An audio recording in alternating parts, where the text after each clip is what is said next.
19h30, Madame, Monsieur, bonsoir. Merci de vous informer sur RTI2 depuis la ville de Korogo, au sommaire. Le nombre de personnes handicapées dans le monde aujourd'hui est considérable et ne fait que croître. 1,3 milliard de personnes sont atteintes d'un handicap important. Vous l'aviez bien compris, le dossier de ce jour s'est intéressé aux personnes en situation de handicap. Et puis au Mali, le colonel Alpha Yaya Sangaré a été arrêté à Bamako. Nous sommes le dimanche, place aux rubriques du jour.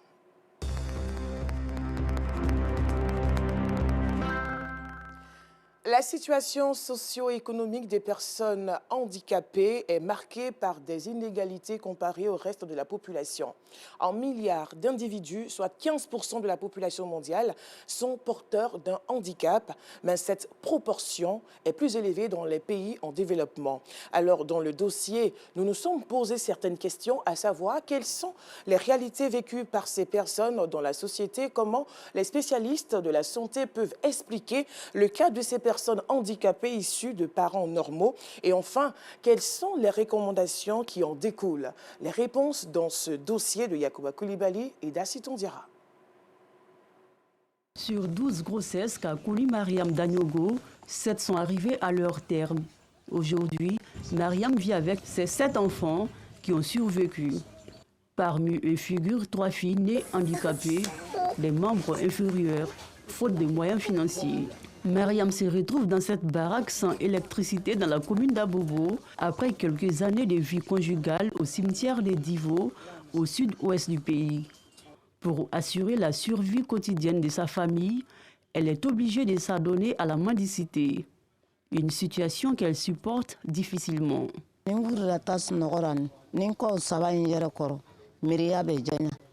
À chaque fois que je regarde les enfants, j'ai du mal à retenir mes larmes. Nous mendions à Diamé tous les jours parce qu'il n'y a pas de soutien. Les autres enfants vivent avec mon conjoint au cimetière de Divo à cause de la pauvreté. C'est une bonne volonté qui m'a offert cette baraque. Karidiatou, fille cadette de Mariam, vit avec ses jumeaux et sa mère. Malgré son état de handicap, Karidiatou ne compte pas baisser les bras. Elle garde encore l'espoir de réaliser ses rêves. Tous les jours, ça mon Dieu, mais à cause de la pluie, on n'est pas sorti. On n'est pas quoi préparer à manger. Si vous pouvez nous aider, ça me plaît aussi. Comme Karidiatou, ce soeur Mawa et Mariam nourrissent des ambitions. Ma maman est beaucoup fatiguée derrière nous. C'est pas facile. Cette situation. Je vais aller à l'école pour pouvoir réussir comme les autres enfants. J'ai 2 camarades. Elles viennent jouer avec moi à la maison. J'ai envie de devenir quelqu'un pour pouvoir aider mes parents demain. Mais quelle est l'explication médicale et scientifique du cas de ces enfants handicapés à la naissance et issus des parents sains? Des spécialistes de santé de l'Institut Pasteur de Cocody livrent des raisons. De façon génétique, c'est des personnes qui vont présenter soit des anomalies génétiques. Généralement, c'est des suspicions de consanguinité dans la famille, c'est-à-dire des mariages entre frères et sœurs ou cousins proches, qui peuvent expliquer ces situations-là. Parce qu'on a des gènes qui sont récessifs dans la famille, mais lorsque des personnes très proches de la famille vont se mettre ensemble pour faire des enfants, ça va mettre ces gènes-là en avant et vont développer ou bien vont présenter ces anomalies-là. Pour les enfants qui sont nés avec une anomalie donc, qui s'est manifestée déjà dès la naissance, ça nous situe dans le contexte des maladies congénitales. Il peut y avoir plusieurs origines, plusieurs étiologies. Il peut s'agir donc d'une origine toxique, une origine infectieuse, mais il peut s'agir aussi de maladies congénitales génétiques. Les parents peuvent ne pas avoir de manifestation de la maladie et un enfant ou plusieurs enfants vont avoir donc une maladie donnée. L'intérêt ici, c'est de diagnostiquer, dépister déjà à la naissance la présence de la maladie. En plus des explications scientifiques et médicales, des religieux font part de quelques causes spirituelles à l'origine de ces cas de figure. Il y a une explication spirituelle, qu'on peut dire ici malédiction. Voilà l'un des secrets de l'islam. Quand tu es bien physiquement, ceux qui sont malades là, il ne faut pas te moquer de eux. Il ne faut pas les insulter. Il ne faut pas les frapper parce que tu es fort. Sinon, si quelqu'un te maudit dans cette situation-là, ça peut t'attraper, tes petits-enfants. Il peut y avoir une cause de Dieu que nous ne connaissons pas. Nous demandons à tout le monde d'être bien avec tout le monde. Parler doucement avec tout le monde. Qu'il est musulman, qu'il n'est pas musulman. Voisinage, il faut faire attention à tout moment. Le spirituel, tu ne vois pas, mais tu dois savoir d'où ça vient. Quand nous prions, la source peut être révélée. Et tu peux aller trouver cette famille pour leur dire que vous avez un problème génétique. Ça peut venir de la femme ou de l'homme. Mais pour cela, il faut que Dieu te fasse grâce. Les parents peuvent faire des pactes. Et dans ces pactes-là, ils peuvent ne pas respecter certaines conditions. Et ils peuvent leur, en retour, en représailles, leur naître des enfants de cette nature-là. Toujours dans la commune d'Abobo, dans une autre famille, à la différence des sœurs Koné, Baba Traoré, âgé de 19 ans, a perdu l'usage de ses membres inférieurs à la suite d'une maladie contractée alors qu'il était plus jeune. Issu des parents disposant de revenus modestes, il aspire à entreprendre une activité génératrice de revenus. Je veux qu'on puisse m'aider pour que j'aie le magasin pour pouvoir réparer le téléphone. Elle est née là. Elle fait 4 pattes. Elle a marché. Mais dans 2 ans, elle a tombé malade là. Jusqu'à aujourd'hui, elle ne marche pas. J'ai fait beaucoup. J'ai envoyé à l'hôpital. On fait. Donc maintenant, il n'y a rien. Il n'y a pas l'argent. Même si elle ne sait pas marcher trop là, mais elle m'a débrouillé elle-même, c'est bon. Nous restons dans la commune d'Abobo, cette fois au quartier Sagué derrière Aïe. Issa Koulibaly, qui a perdu l'usage d'un membre inférieur du fait de la poliomyélite, n'a pas voulu s'apitoyer sur son sort. Après avoir appris à fabriquer des objets de décoration à Korogo, dans le nord du pays, il a réussi à mettre sur pied à Abobo une menuiserie moderne avec le soutien de 2 partenaires. Cette activité le met à l'abri de toute stigmatisation. Tous nos clients, c'est par WhatsApp, la majorité. Il y a des clients, tu vas faire plusieurs livraisons, ils ne te connaissent même pas. Mais le jour où il a rendez-vous avec toi, tu viens taper à la porte, on ne pense même pas que c'est toi, quoi. Donc il est surpris déjà d'abord pour voir qui a fait le meuble. Et il te pose la question, puis bon, ça me donne plus de chance parce que souvent, ces gens-là m'encouragent plus, quoi. Rien n'est facile au fait. Pour les autres, si c'est dur, pour nous, c'est double. Ouais, dans notre situation, il faut fournir plus d'efforts pour pouvoir avoir, mais le mérite, c'est le respect au bout, quoi, qui nous amène peut-être à se lever chaque matin pour venir chercher quelque chose, pour ne pas tendre la main. Et grâce à Dieu, il y a des gens qui nous font confiance. Quel est le regard de la société sur ces personnes en situation de handicap? Quelle attitude adopter à leur égard? Ce sociologue donne des réponses. La société doit comprendre que l'homme était handicapé en sursis. Le handicap, on peut le porter dès la naissance, comme on peut acquérir ça au cours de la vie. L'imaginaire populaire doit être corrigé, doit être informé, doit être formé pour prendre en compte le handicapé dans la société. Parce qu'il est important, c'est un élément de la société. Il y a des ONG qui en font une préoccupation majeure.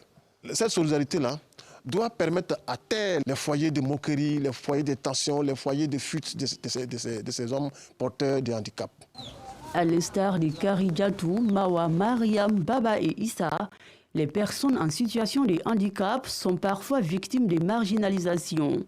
Selon les sociologues, un changement de mentalité contribuerait à faciliter leur intégration dans le tissu social. Selon les recensements généraux de la population et de l'habitat de Côte d'Ivoire, en 2014, le pays comptait déjà 453 453 personnes en situation de handicap. La IV Max est une voiture de 5 places made in Côte d'Ivoire, précisément de Tiendinkro, sous-préfecture du département de Yamoussoukro. Son inventeur, un illettré de 28 ans aujourd'hui, médiatisé par le journal télévisé de RTI2, Marcelin Kouakou, comme il se nomme, fait son entrée il y a 18 mois à l'Institut Polytechnique Félix Houphouët-Boigny de Yamoussoukro en compagnie de son invention. Après ces 18 mois, que devient-il? Pour avoir une idée réelle de la situation, notre équipe de reportage s'est rendue à Yamoussoukro. Ce véhicule qui arpente les rues de l'Institut national polytechnique Félix Houphouët-Boigny de Yamoussoukro est la IV-Max de Marcelin Kouakou.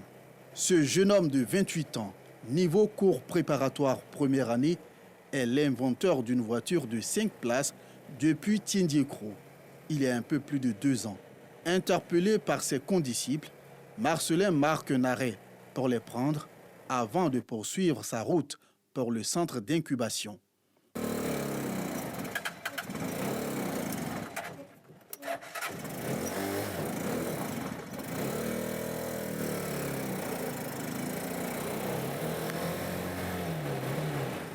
Marcelin a des réglages mécaniques et électroniques à faire sur la IV-Max, un produit fini qu'il est fier de conduire. Avec l'appui de l'INP, j'ai vraiment amélioré la voiture. Actuellement, je peux commander la voiture tout avec le téléphone. Donc je vois que c'est amélioré parce que ce que j'avais fait au village avec maintenant, ce n'est pas les mêmes choses. Il y a beaucoup de choses qui ont changé dedans. Les camarades étudiants de Marcelin, tous de futurs ingénieurs, sont admiratifs devant ses qualités et ses performances. Je suis très heureux pour lui. Ensemble, je lui ai montré comment est-ce qu'il fallait dessiner des pièces mécaniques depuis l'ordinateur et voir les comportements mécaniques sur la pièce. Également, comment programmer des cartes telles que l'RFID qu'il utilise pour pouvoir démarrer la voiture avec sa carte. Le cas de Marcelin Kouakou, qui n'a pas fait les bancs avant d'intégrer l'INPHB, il y a 18 mois, est unique en son genre et nécessite beaucoup d'intelligence. En fonction du besoin de son projet, nous avons mis en place un programme d'accompagnement. Et donc, partant de là, nous affectons les différents experts de l'INPHB qui peuvent travailler sur son projet. C'est ce que nous avons fait. Donc, il y a le génie mécanique, il y a le génie électronique. Donc, il a travaillé avec ces 2 pôles techniques pour pouvoir mener à bien son projet. Le projet IV-Max de Marcelin est basé sur un engin mobile avec une structure mécanique, d'où sont suivis par un encadreur dans ce domaine. On a commencé par l'ensemble des théories autour des méthodes de fabrication pour que lui-même il s'exprime et qu'il exprime, il puisse connaître les machines-outils les plus récentes qui permettent d'améliorer la qualité d'un travail, de coupe, de tôle, pliage, cintrage, formage de plusieurs types de matériaux. La IV-Max a aujourd'hui une belle apparence, peinture impeccable, un design attrayant, un tableau de bord digitalisé, des phares et feux au point avec une enseigne lumineuse indiquant l'inventeur. En compagnie de son formateur en électronique et en création assistée, il part pour l'atelier. Ici, l'enfant de Tiendiékro travaille à l'ordinateur. Actuellement, je ne dessine plus sur le sol. On m'a appris à faire le dessin. Voici d'autres prototypes pour pouvoir faire sortir demain la 2e version de l'IV-Max parce que j'ai beaucoup apporté pour la Côte d'Ivoire. On doit vendre la IV-Max parce que j'ai pris du temps pour pouvoir bien faire. Actuellement, ça marche très correctement. Donc, on doit faire tout pour que la Côte d'Ivoire accepte l'IV-Max sur le marché. Nous donnons les notions de base et juste quand l'étudiant a les notions de base, l'apprenant doit être capable par lui-même de se former et d'apprendre. Et avec Marcelin, ça a été vraiment extraordinaire et très rapide. De retour à l'atelier mécanique, l'équipe formatrice de Marcelin reçoit la visite du directeur général de l'INPHB. Il apprécie le travail abattu pendant 18 mois. Au stade de ce qu'on est à mesure de faire avec nos moyens à l'INPHB, on est bien arrivé à un produit fini. Donc, si on arrive à ce type de produit en 18 mois, je vais dire que ça dénote de la capacité de Marcelin à apprendre rapidement, à développer également rapidement, et puis à s'investir également sur le projet. Le tableau de bois est complètement transformé, et puis avec des systèmes de démarrage qui utilisent des technologies modernes. Le chef-d'œuvre de Marcelin est utilisable à distance, décapotable, solide, mais surtout équilibré. Dupliqué, il pourrait valablement prendre la place des tricycles utilisés comme moyen de transport en commun. Des perspectives donc pour l'engin et son concepteur. La suite, ce sont les 6 mois. Il faut qu'on évalue. Est-ce qu'il faut qu'il reste encore 6 mois ou 18 mois supplémentaires? Donc, c'est ce qu'il nous faudra comme temps maintenant pour permettre son insertion. Donc, ça, c'est le temps qui va être évalué maintenant. Mais oui, on ne s'arrête pas à 18 mois. On va continuer encore jusqu'à ce qu'on arrive à faire un produit fini, donc le produit fini Marcelin, le produit fini IV-Max. La IV-Max séduit et le directeur général du prestigieux établissement polytechnique ne peut résister à son charme. La balle est désormais dans le camp des bonnes volontés et des investisseurs pour faire de cette invention de Marcelin un joyau produit à la chaîne pour le bonheur des populations rurales et périurbaines. Vivement l'IV-Max sur le marché ivoirien et pourquoi pas mondial.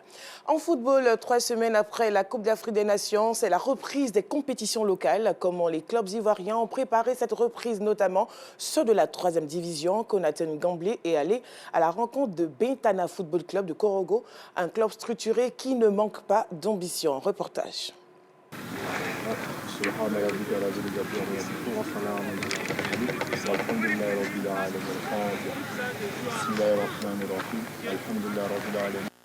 C'est ici au stade de l'université Peleforo Gon Coulibaly de Korogo que Bentana Football Club prépare activement la reprise après 2 mois de pause due à la Coupe d'Afrique des Nations.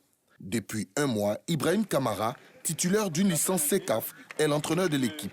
Le jeune technicien de 31 ans travaille avec un staff étoffé. 6 séances d'entraînement par semaine pour ce club pensionnaire de 3e division. L'équipe jouait le long ballon. Moi, ma philosophie, c'est de jouer en conservation de la balle parce qu'ils étaient déjà habitués à ça. Il faut enlever cette manière-là dans leur tête. C'est-à-dire qu'après l'endurance, on travaille aussi la conservation de la balle pour les amener à jouer au sol, à faire les sorties de balles, pour ne pas sauter les lignes. Le club né en 2004 de la volonté des centres de formation de Korogo a connu une première partie de saison difficile avec 4 points, un seul but inscrit en 9 matchs. Pour cette phase retour du championnat, l'équipe s'est renforcée avec l'arrivée de plusieurs joueurs, dont Berté Cheikh Abdoul, Di Okocha ou Sidibé Ibrahim Pato, meilleur buteur du Tchétchène 2022. Nous sommes là pour relever le niveau et maintenir le club du Bentana en D3. On tient à aider l'équipe à avoir d'abord le maintien et plus à jouer la montée si possible. Cette mission-là, je sais qu'elle est difficile. Quand même, on arrivera. Selon le programme de la fédération, c'est le premier de chaque poule qui monte directement. Donc il n'y a pas de caridas. Même si nous avons 4 points, à la phase aller, c'est encore possible. Nous avons 9 matchs à jouer pour le match retour. C'est possible. Si nous gagnons tous nos matchs, et nous ferons tout pour gagner tous nos matchs, pour nous retrouver à la première place. Bentana Football Club dispose d'une cité d'une dizaine de chambres, de bureaux et des salles de musculation situées au pied du mont Korogo. Les joueurs que nous avons actuellement sont venus de divers horizons. Avoir tout notre effectif ensemble, les regrouper pour mieux les encadrer. C'est l'esprit de la cité, ça. Nous encadrer dans une cité, ça m'a beaucoup impressionné. Tout n'est pas parfait, mais je sens que le minimum est fait. Autre motif de satisfaction, le projet Sport-Études qui a pris forme avec ce bâtiment de 6 classes avec bureaux et des aires de jeu construits sur une superficie de 5 hectares au quartier Cocody. Si ça ne va pas à l'école, il peut jouer au football. Si ça ne va pas au niveau du football, il peut devenir soit un technicien. En tout cas, il aura un métier à faire. Dans tous les cas, tu ne peux pas entrer chez nous et puis sortir 0. Ça, c'est l'esprit de sport et études chez nous. Logé dans la poule A, Bentana aura ses cartes à jouer. Le premier rendez-vous de la phase retour est prévu ce dimanche 3 mars face à Arrogate FC à Yamoussoukro. Une aventure que le club du chef-lieu du district des Savanes abordera avec appétit. Une phase retour qui débute parfaitement pour les Korogolais puisque Bentana FC, en déplacement à Tiébissou, s'est imposé 2-0 face à l'Arrogate.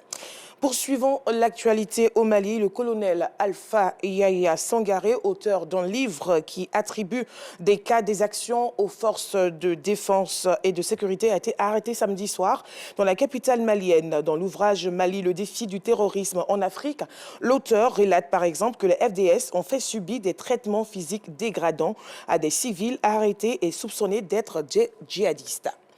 Terminons ce journal au Gabon, colère du syndicat de l'éducation et pour cause, l'enlèvement dans la rue de 2 leaders syndicaux du secteur de l'éducation. Il s'agit d'Alain Mwangwadi et Thierry Nkulu. Ils affirment avoir été retenus par des hommes qui se disent proches du président de la transition. Les auteurs de ces enlèvements reprochent aux 2 syndicalistes du sabotage de l'action du président de la transition, Brice Clotaire, Oligui Nguema. Voilà, fin de ce journal. Merci de l'avoir suivi. L'actualité demain à 12h30.